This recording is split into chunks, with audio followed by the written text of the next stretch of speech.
Hello Mario Booster, selamat datang kembali di channel Mario Angelo. Oke, sekarang kita akan bahas mengenai Ant-Man and the Wasp: Quantumania. Mantap, seperti yang dikatakan oleh Bang Eka ya.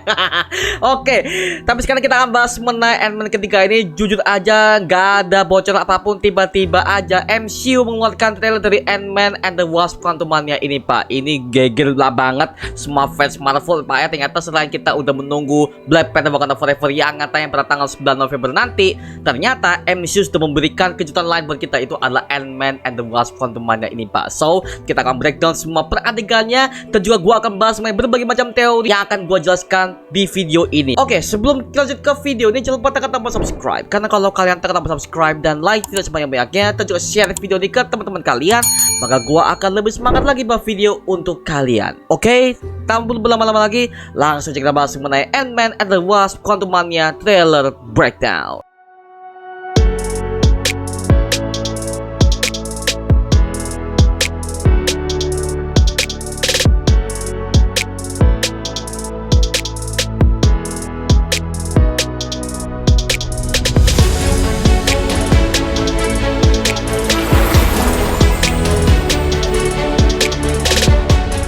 Oke, pada awal trailer ini memperlihatkan pemandangan kota New York yang dengan diiringi lagu Elton John yang menyanyikan lagu Goodbye Yellow Brick Road. Nah, mungkin kata Yellow yang ada di sini memberikan Easter egg ke Yellow Jacket yang akan tampil juga di film Ant-Man ketiga ini sebagai villain kedua selain Kang the Conqueror, yaitu dengan bentuk yang berbeda sebagai MODOK dengan bentuk robotiknya juga dengan warna kuningnya yang masih dipertahankan seperti yang ada pada komiknya. Nah, adegan awal memperlihatkan bahwa Scott Lang yang sekarang sudah terkenal sebagai Ant-Man dikarenakan podcast yang sudah dilakukan dengan salah satu media yang menceritakan tentang pengalamannya bersama para Avengers, dan dia juga menceritakan kisah Snap Thanos yang sudah menghilangkan berbagai macam 50% orang-orang yang ada di bumi saat itu, Pak ya. Dan kisah itu sudah menjadi legenda di MCU sampai sekarang ini. Dan sebenarnya untuk podcast yang dibicarakan ini sudah kita lihat di berbagai macam poster di series Miss Marvel. Salah satunya di episode kedua ketika Kamala Khan akan berhadapan dengan Red Dagger untuk pertama kalinya di Pakistan. Nah, selanjutnya ada tampilan Hope alias The Wasp, akhirnya sudah mirip dengan apa yang ada di komiknya, di mana tampilan rambutnya sudah pendek dan terlihat dia dan Scott Lang sekarang sudah punya hubungan yang serius dengan memperlihatkan Hope dan Scott berjalan dari limousine dan diiringi oleh sosial media yang memotret gambar mereka, karena mereka berdua adalah superhero yang pernah terlibat dalam perang besar Endgame ketika menghadapi Thanos. Nah, ada yang berikutnya memperlihatkan juga Scott Lang yang menjalani kehidupannya dengan ketenarannya sebagai bagian dari anggota Avengers, dan dia membeli minumannya di sebuah kafe, dan kita bisa melihat bartender yang ada di sana mengatakan "Thank you Spider-Man". Nah, ini sekaligus merupakan Easter egg ke Spider-Man yang juga menjadi part of Avengers. Nah, buat yang masih bertanya, lah kan Spider-Man kan udah dilupakan di Spider-Man No Way Home setelah Doctor Strange menghapus ingatan semua orang-orang yang ada di sana. Sekali lagi gua tekankan, Pak ya, yang dilupakan oleh Doctor Strange ini kepada semua orang adalah Peter Parker-nya saja yang tidak ada, tapi Spider-Man-nya masih tetap diingat oleh semua orang, Pak. Seperti itu, Pak ya. Oke, lanjut. Nah, ada yang ketiga memperlihatkan Casey Lang yang sudah belajar dewasa ini, dan di sini kita bisa melihat apa yang udah diumumkan oleh Kevin Feige ternyata benar bahwa pemerannya telah di-recast, karena kita udah tahu ya bahwa Casey Lang di Avengers Endgame pemerannya berbeda. Kalau di Endgame, Casey Lang ini versi remaja ini diperankan oleh Laura Bailey, sementara di Ant-Man ketiga ini sudah diganti pemerannya oleh Emma Fuhrmann. Nah, alasannya kenapa di-recast itu dikarenakan dari pihak Marvel Studios sudah mengatakan bahwa Laura Bailey usianya masih terlalu muda untuk tampil di Ant-Man ketiga ini, makanya di-recast.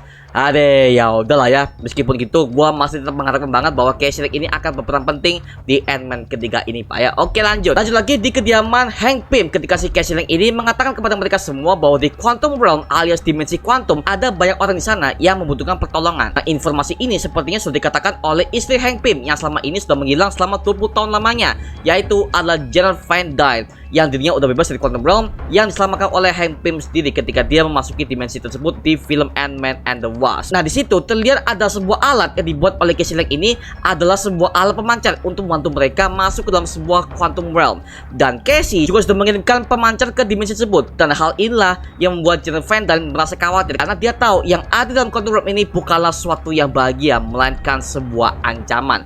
Nah, ketika pemancar ini telah terkoneksi dan membuat sebuah portal, akhirnya mereka semua tersedot ke dalam sebuah portal tersebut, dan tanpa disengaja mereka masuk ke dalam sebuah Quantum Realm itu sendiri. Setelah itu muncul logo Marvel Studios yang di backgroundnya memperlihatkan background gelap dan juga ada sedikit dimensi Quantum Realm yang terlihat. Nah, ini sekaligus memberikan konfirmasi kepada para penonton bahwa film Ant-Man and the Wasp Quantumania ini akan menjadi film Ant-Man yang mempunyai tone serius dan juga dark, karena akan menghadapi satu ancaman yang benar-benar serius yang akan menjadi kunci multiverse saga ini, yaitu adalah Kang the Conqueror, yaitu varian berbahaya dari He Who Remains versi MCU. Dan memang ini udah diperingatkan oleh He Who Remains sendiri di series Loki bahwa jika dirinya terbunuh, maka timeline akan bercabang secara sporadis dan TVA akan meninggalkan pekerjaannya yang tadinya mereka itu akan menghapus timeline bercabang. Tapi sekarang dibiarkan aja karena TVA sudah diambil alih oleh Kang the Conqueror. Nah, ada yang selanjutnya memperlihatkan Rome the Space Knight yang menghampiri Ant-Man dan Kasich di sana karena dianggap sebagai penantang baru dan dikhawatirkan sebagai ancaman. Nah, buat yang belum tahu ya, Rome sang the Space Knight ini adalah anggota dari Galadorian dan dia adalah orang pertama yang menjadi sukarelawan untuk mengorbankan kemanusiaannya demi menjadi kesatria luar angkasa sesuai dengan namanya, yaitu adalah Space Knight, untuk mengalahkan ancaman besar galaksi dari Galador yang telah melakukan invasi berbahaya di galaksi. Dia pertama kali muncul di komik Rome issue nomor 1 yang dirilis pada tahun 1979. Nah, kita belum tahu nih peran dia sebagai apa, tapi yang jelas kayaknya dia akan menjadi penjaga keamanan bagi Quantum Realm ketika ada orang lain yang menerobos dimensi tersebut. Nah, akhirnya ada adegan di mana Ant-Man terlihat membesarkan tubuhnya dan dia dikepung oleh banyak tentara dan memperlihatkan keindahan kota Chronopolis di dalam Quantum Realm tersebut. Nah, buat yang belum tahu ya, Chronopolis ini pertama kali muncul dalam komik Captain America issue nomor 11 yang dirilis pada tahun 1992. Nah, kota ini merupakan sebuah kota dalam Quantum Realm yang dipimpin langsung oleh Kang the Conqueror. Dan jika memang ini benar selama ini bahwa TVA dikuasai oleh Kang, apakah jangan-jangan markas TVA ada di dalam Chronopolis ini? Karena dari teksturnya aja udah terlihat jelas bahwa ini seperti pemandangan yang sama ketika Loki baru pertama kali ditahan oleh TVA di Loki episode pertama. Dan jika MCU ini mengeluarkan cameo, apakah jangan-jangan ini akan menjadi jembatan menuju ke Loki scene kedua, yang dimana terakhir kali kita melihat bahwa TVA sudah dibawa kekuasaan Kang the Conqueror dan Loki akan menjadi cameo di film ini? Maybe ya, kita lihat aja banyak, karena biasanya MCU suka memberikan kejutan jika project yang melibatkan villain sebesar si Kang ini, Pak, seperti itu. Dan gue harus akui untuk scene ketika Scott dan Casey mendarat pertama kali di Quantum Realm, terlihat di sini bahwa Quantum Realm sangat beautiful banget. Dan yang gue suka di sini adalah penataan color gradingnya pada bagian langitnya yang terlihat banyak sekali warna ungu serta disertai warna kuning yang disatukan. Dan itu gue harus akui sangat beautiful banget, Pak, itu ya. Nah, sebenarnya Quantum Realm dalam komik Marvel ini pertama kali debut dalam Captain America issue nomor 26 yang dirilis pada tahun 1943, yang dimana sebutan untuk Quantum Realm ini sendiri belum ada karena pada saat itu namanya itu adalah Microverse, yaitu sebuah dimensi berbentuk mikroskopik yang gak semua makhluk hidup bisa hidup di sana, Pak, seperti itu. Dan ini udah dikonfirmasi oleh Janet Van Dyne ketika dia dan keluarganya mendarat di Quantum Realm, dan dia pun menjelaskan bahwa Quantum Realm ini adalah dimensi yang sangat rahasia. Artinya di sini MCU tidak akan explore universe yang berbentuk skala planet aja seperti multiverse di series Loki ataupun di Earth 838 dan juga Dark Dimension di film Doctor Strange in the Multiverse of Madness, melainkan akan ada banyak sekali dimensi yang bakal dieksplor oleh MCU dengan skala multiverse ini, Pak, seperti itu ya. Nah, ada selanjutnya berpindah ke Janet Van Dyne yang mengatakan bahwa ada sesuatu yang tidak pernah diceritakan kepada mereka, bahkan ini merupakan sesuatu yang berbahaya. Kayaknya kata-kata ini akan mengarah kepada Kang the Conqueror sendiri, karena kalau kalian masih ingat ya di series Loki ya, markas TVA sampai sekarang kita masih belum tahu nih lokasi tepatnya di mana. Tapi lewat trailer ini kita bisa melihat dengan jelas bahwa sosok Kang the Conqueror ini berdiri di sebuah menara dan ada cincin Ten Rings yang mengitari menara tersebut. Apakah ini pertanda bahwa MCU akan menjelaskan asal-usul gelang Ten Rings tersebut dan akan merekonfirmasi bahwa gelang tersebut berasal dari Quantum Realm? Dan juga apakah gelang milik Kamala Khan juga berasal dari Quantum Realm? Ini tentu memang berbeda dari apa yang udah kita baca di komik ya, Pak. Tapi ini juga bisa memberikan kesimpulan bahwa semua misteri dari berbagai macam alam mistik yang ada di MCU fase 4 ini akan dijelaskan di Ant-Man and the Wasp Quantumania ini, Pak, seperti itu. Nah, ada selanjutnya memperlihatkan bahwa aktor Bill Murray ternyata muncul di film ini, Pak. Nah, buat yang belum tahu ya, aktor Bill Murray ini adalah aktor kawakan dan sekaligus legendaris karena dia pernah memainkan perannya sebagai Peter Venkman sebagai salah satu Ghostbuster yang pernah beraksi di film Ghostbuster tahun 1984 silam. Bahkan dia kembali lagi di film Ghostbuster Afterlife yang dirilis pada tahun 2021 dan juga dibantu oleh Paul Rudd, itu adalah pemeran Ant-Man, juga main di film itu, Pak, seperti itu. Jadi ini benar-benar sebuah easter egg yang benar-benar melekat sih buat kita penggemar Ghostbusters, Pak, ya, seperti itu. Nah, mengenai karakter yang diperankan oleh Bill Murray ini, dari beberapa media yang gue baca, mereka menyebutkan bahwa Bill Murray ini akan memerankan karakter Kyler yang merupakan seorang ilmuwan dari planet kecil bernama Kai. Tapi masalahnya sepanjang dari komik Marvelnya sendiri, si Claire ini sebenarnya jarang ada di komik, bahkan dia dianggap sebagai karakter yang tidak penting dan tidak ada sangkut pautnya dengan isi cerita. Bisa kita anggap dia sebagai karakter sampingan, Pak ya. Tapi gue curiga kalau MCU akan punya rencana besar untuk si Claire ini. Apalagi aktor yang disewa itu adalah aktor legendaris si Bill Murray. Jadi nggak mungkin dong Bill Murray diberikan role Claire ini dengan alasan dia adalah karakter yang kurang penting di Marvel. Dan MCU pasti akan berubah ini semua. So kita tunggu aja Pak ya, Claire ini siapa. Mungkin akan dirubah, mungkin kita tunggu aja Pak ya di filmnya, karena ini masih benar-benar minim informasi banget sih untuk si Claire ini. Oke, lanjut Pak ya. Selanjutnya ada adegan di mana Kang melakukan sebuah monolog yang mengatakan bahwa dunia ini tidak seperti yang kau pikirkan. Aku bisa memberikanmu rumah dan kau tidak punya banyak waktu jika kau menolongku. Ini tentu aja mengarah kepada adegan terakhirnya di mana Kang meminta bantuan kepada Ant-Man untuk bantunya dalam melakukan sebuah misi. Namun Ant-Man menolaknya, sehingga inilah yang membuat wajah Scott Lang akan babak belur diajar habis-habisan oleh Kang the Conqueror sendiri, seperti leak yang udah tersebar di sosial media. Apakah jangan-jangan ini akan menjadi akhir bagi Ant-Man? Karena menurut kontrak dari pemerannya yaitu Paul Rudd sudah mengatakan bahwa ini akan menjadi trilogi terakhir bagi sang superhero semut ini Pak. Nah ini bisa terjadi karena udah ada keturunan yang akan mewarisi semua legasinya, itu adalah Cassie Lang. Apalagi di trailer ini kita diperlihatkan bahwa Cassie Lang sudah memiliki alter egonya seperti yang ada dalam komiknya, yaitu bernama Stature, yang pertama kali muncul di komik Marvel Primer issue nomor 47 yang dirilis pada tahun 1979. Dan dia adalah salah satu pencetus dari terbentuknya Young Avengers. Nah ini sudah menjadi lampu hijau sebenarnya buat MCU, yang memang dari awal fase 4 ini hingga sekarang semua anggota Young Avengers mulai diperlihatkan berbagai macam asal-usulnya. Masalahnya adalah untuk rencana MCU ini untuk project solo Young Avengers ini masih belum diumumkan di Disney di 23 Expo kemarin. So ini akan menjadi kejutan buat kita sebagai fans bahwa MCU kayaknya sudah menggarap nih project untuk Young Avengers di fase kelima ataupun di fase ke-6 itu Pak, seperti itu. Jadi kita tunggu aja ya. Dalam adegan tersebut kita bisa melihat bahwa Kang ini selagi dia itu bisa bermonolog, kita bisa melihat bahwa si Kang ini membawa sebuah orb dan dimasukkan ke dalam sebuah tabung misterius yang ada di hadapannya. Apakah jangan-jangan ini adalah senjata pemusnah massal untuk menghancurkan semua hero-hero MCU? Karena kalau kita bisa melihat di komiknya aja, Kang ini ketika dia itu ada di sebuah zaman ya, ada di berbagai macam timeline Marvel, dia ini selalu membuat berbagai macam senjata yang mematikan untuk menghancurkan semua hero-hero Marvel yang berusaha mengejarnya dari berbagai macam timeline.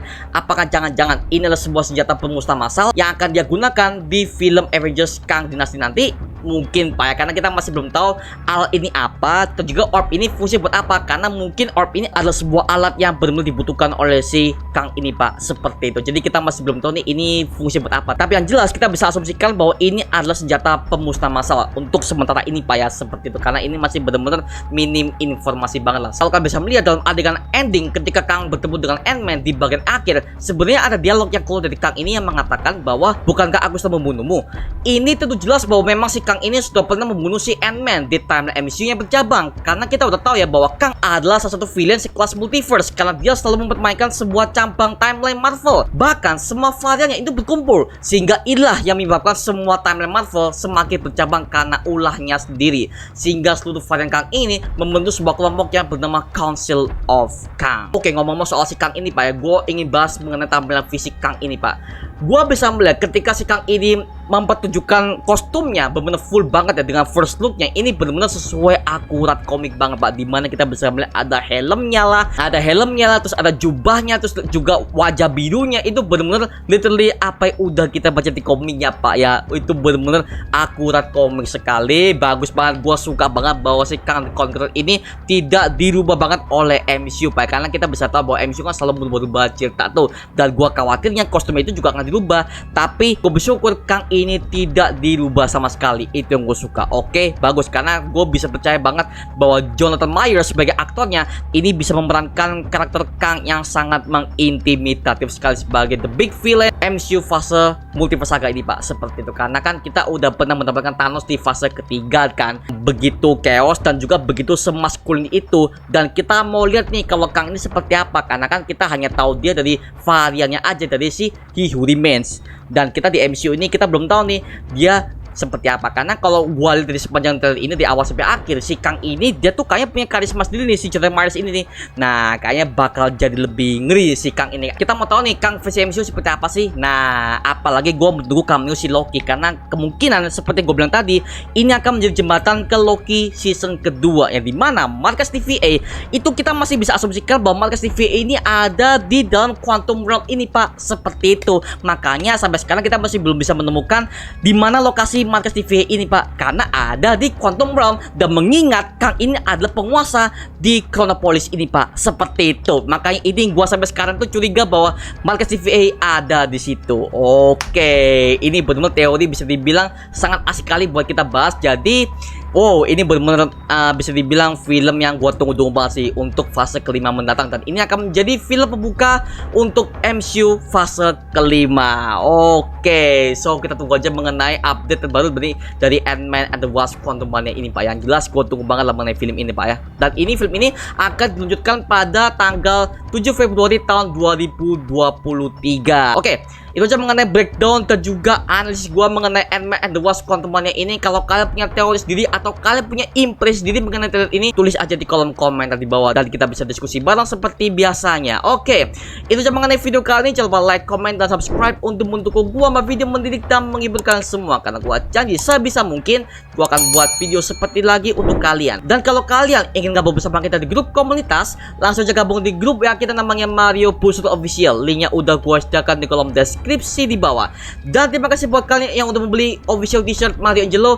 Linknya udah gua sediakan di kolom deskripsi di bawah. Tinggal pre-order aja, langsung kita kirim pesanan kalian. Dan terima kasih buat kalian yang udah bergabung ke membership community. Nama gua Mario Angelo, dan sampai ketemu di video berikutnya. Adios. Woohoo!